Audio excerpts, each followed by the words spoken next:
جمال مصطفیٰ سے بزم عالم یوں چمک اٹھی کہ جیسے نور برساتا ہوا ماہ مبیں آئے، خوشا سعد کے دور نامرادی ہو گیا رخصت، مبارک اہل دنیا رحمت للعالمین آئے۔ بسم اللہ الرحمن الرحیم۔ حضور کی شان بزبان قرآن صلی اللہ علیہ وآلہ وسلم، آپ صلی اللہ علیہ وآلہ وسلم کی شان جب آیات ربانی بیان کرتی ہیں جناب تو کیف اور لطف ہی الگ ہوتا ہے۔ ہمارے ساتھ محترمہ امتیاز جاوید کاکوی صاحبہ موجود ہیں۔ آپا، ربیع النور کا یہ مبارک مہینہ ہے اور میں شکر گزار ہوں کہ آپ نے ہمیں یہ ماشاءاللہ اپنا قیمتی وقت دے کے، میں سمجھتی ہوں میرے لیے سعادت مندی ہے کہ میں آپ کے ساتھ یہاں بیٹھی ہوئی ہوں اور ذکر ہو رہا ہے سرکار دو جہاں سید الانبیاء امام الانبیاء سیدنا احمد مجتبیٰ محمد مصطفیٰ صلی اللہ علیہ وآلہ وسلم کا۔ ورفعنا لک ذکرک، اے حبیب ہم نے آپ کے لیے آپ کے ذکر کو بلند کر دیا۔ سبحان اللہ، سبحان اللہ۔ شکریہ ندا، بلکہ حقیقت بات یہ ہے کہ مجھے شکریہ ادا کرنا چاہیے کہ اس ذریعے سے ہم حضور اکرم صلی اللہ علیہ وآلہ وسلم کا تذکرہ چھیڑے ہوئے ہیں اور اس سے ہمارا ایمان تازہ ہو رہا ہے۔ وَرَفَعْنَا لَكَ ذِكْرَكَ، بہت خوبصورت آیت مبارکہ نبی کریم علیہ الصلوۃ والسلام کی شان مبارکہ کو بیان کرتی ہوئی کہ اللہ رب العزت فرما رہا ہے وَرَفَعْنَا، ہم نے آپ کے ذکر کو آپ کی خاطر بلندی عطا فرما دی۔ اب آپ اس کے تین الفاظ ہیں، تینوں کو اگر ہم الگ الگ لیں تو اللہ نے فرمایا وَرَفَعْنَا، ہم نے بلندی عطا کی۔ اب نا کا صیغہ جو ہے عربی زبان میں ہم کے لیے آنے آتا ہے، تو اللہ کی شان جلالیت ایک نمایاں ہے، ہم ہیں بلند کرنے والے۔ یہ وہی اسلوب ہے جو سبحان الذی اسریٰ بعبدہ میں، کہ پاک ہے وہ ذات جو بندے کو لے گئی، تو کہ تم آگاہ رہو کہ تمہارے سامنے وہ خدا ہے، وہ مالک دو جہاں ہے، وہ خالق ہے جو فرما رہا ہے کہ ہم نے بلندی کی ہے عطا۔ بے شک۔ پھر آپ دیکھیں تو ذکر کی بلندی مذکور کی عظمتوں پر دلالت کرتی ہے۔ سبحان اللہ۔ تو ذکر بلند ہے تو مذکور کن بلندیوں پر ہے؟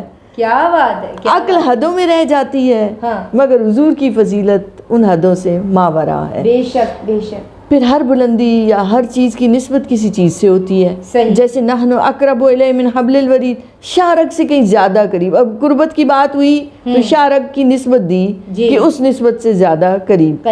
پھر ایک اور جگہ فرمایا النبی اولیٰ بالمؤمنین من انفسہم، نبی کتنے قریب ہیں جانوں کے، تمہاری اپنی جانوں کی نسبت کہیں زیادہ نبی مومنین کے قریب ہے۔ اب یہ نسبت دی، مگر جب حضور کی ذکر کی بلندی کی بات آئی تو آپ دیکھیں مطلقاً فرما دیا ورفعنا، ہم نے بلند کر دیا، کوئی چیز آ ہی نہیں سکتی مد مقابل، مطلقاً وہ ان بلندیوں پر، ان فضیلتوں پر، اس عروج پر ہے۔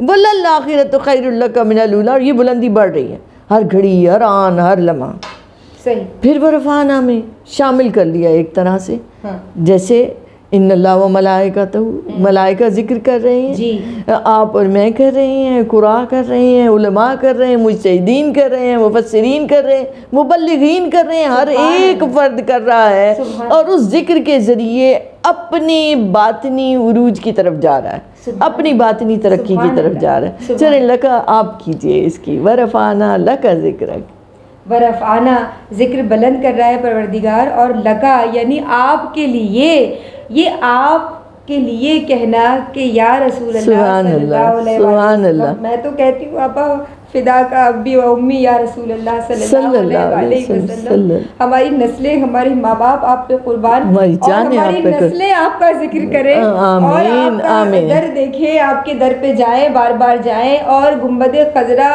کی فضاؤں میں سانس لیتے لیتے پھر اگر موت بھی آ جائے نا آپا، تو میں سمجھتی ہوں کہ یہ بھی بڑی سعادت اور فضیلت کی بات ہے۔ اور بات یہ ہے کہ جب اللہ تبارک و تعالیٰ آپ کا ذکر لگا کہہ کے بلند کر رہا ہے کہ اے نبی آپ کے لیے، تو یہ قربت خاص کا جو پتہ دے رہا ہے پروردگار سبحان کہ اللہ، آپ سبحان کے لیے ہے، سب کچھ آپ کے لیے ہے، آپ کی خوشی کی خاطر، آپ کے مکڑے پر تبسم آ جائے۔ یہ دیکھیں نا کیسا کہا جاتا ہے سبحان آپ کے لیے، جو آپ کو پسند ہے بھائی آپ کے لیے ہو رہا ہے۔ بے شک، بے شک۔ اللہ اپنا عشق ثابت کر رہا ہے، بتا رہا ہے، دکھا رہا ہے مومنین کو کہ دیکھو مومنو میں کتنا اپنے حبیب سے محبت کرتا ہوں. اور رب چاہ کیا رہا ہے ہاں. کہ اے میں ان سے محبت کرتا ہوں، اے اہل ایمان تم بھی محبت کرو. تو یہ دیکھیے ایک ایسی چیز مشترک آ جاتی ہے خالق و مخلوق میں. محبت نقطہ اتصال پر لے آتی ہے اس خالق اور مخلوق کو کہ میں بھی چاہتا ہوں تو تم بھی چاہو. اور وہ عربی کے شعر ہے نا، کلو آخدین یطلب رضائے، ہر چیز ہماری خوشی چاہتی ہے. وانا اطلب رضا کہ میں تیری خوشی چاہتا ہوں اے حبیب. خدا کی رضا چاہتے ہیں دو عالم، خدا چاہتا ہے رضائے محمد صلی اللہ علیہ وآلہ وسلم. کیا بات ہے آپا، کیا بات. پھر آپ دیکھیں تو ورفعنا لک ذکرک، آپ کے ذکر کو، تو آپ کے ذکر پاک کو کیسے بلندی عطا کی گئی؟ کلمہ طیب میں جوڑ دیا. واہ واہ. لا الہ الا اللہ محمد رسول اللہ صلی اللہ علیہ وسلم. درمیان میں واؤ بھی گوارا نہ کیا کہ اس سے بھی فاصلہ آتا ہے. لا الہ الا اللہ جہاں ختم ہو رہا ہے وہیں سے شروع ہو رہا ہے محمد رسول اللہ. پھر آپ دیکھیں تو اذانوں میں ذکر ساتھ ہے، گواہی دو حضور اکرم صلی اللہ علیہ وآلہ وسلم کی رسالت کی، پھر کہو حی علی الصلاۃ، پھر نماز کی طرف آؤ. پھر آپ دیکھیں تو نماز پوری پڑھ لی، قیام کیا، رکوع کیا، سجدہ کیا، مگر نماز قبولیت کو تب جائے گی جب تشہد میں حضور کا ذکر آئے گا تو. سبحان اللہ. ورنہ معلق رہے گی، قبول نہیں ہوگی، مکمل نہیں ہوگی. مکمل تب ہوگی جب حضور پر درود و سلام کے تحفے بھیجو گے. بات کر لیجیے آپا، کیا بات ہے جب سرکار کی آمد کا مہینہ ہے. ایسی منفرد، ایسی بے مثل عبادت جس کے لیے اللہ نے ساری حدوں کو ہٹا دیا. واہ. بیٹھ کے پڑھو، کھڑے ہو کر پڑھو، با وضو پڑھو، بے وضو پڑھو، مکہ پاک میں پڑھو، پاکستان میں پڑھو، امریکہ میں پڑھو، یورپ میں پڑھو، رات کے لمحوں میں پڑھو، دن کے لمحوں میں پڑھو، ساری حدود کو ہٹا دیا. اللہ کیا کہہ رہا ہے، میں خود شامل ہوں، میں خود شامل ہوں اور میں نے نورانی مخلوق کو اس کام میں لگا دیا. آپ دیکھیں تو ملائکہ کی ڈیوٹیاں لگی ہیں، کسی کی بادلوں پر، کسی کی ہواؤں پر، کسی کی بارش پر، کوئی کراون کاتبین. ایک کام مشترک ہے، وہ ملائکہ تو جمی ملائکہ، سارے ملائکہ ایک کام کر رہے ہیں اور وہ ہے حضور پر درود بھیجنا. سبحان اللہ. تو ربیع النور شریف کا ایک پیارا میسیج یہ بھی ہے کہ ہماری بہنیں جو بھی کام کر رہی ہیں معمولات زندگی میں درود کو شامل کریں. بالکل، یہ بہت ضروری ہے. گھروں میں سکون آئے گا، برکتیں آئیں گی، مال میں برکت آئے گی، صحت میں برکت آئے گی، عبادات قبول ہوں گی. یہ ایسی چیز ہے کہ جس کی وجہ سے باقی اعمال قبول ہو جاتے ہیں. سبحان اللہ. اپنے بچوں کو بھی سکھائیں، ایگزیکٹلی نسلوں کو سکھائیں اور ایسا دیوانہ بنائیں انہیں کہ ایک دھن لگی رہے.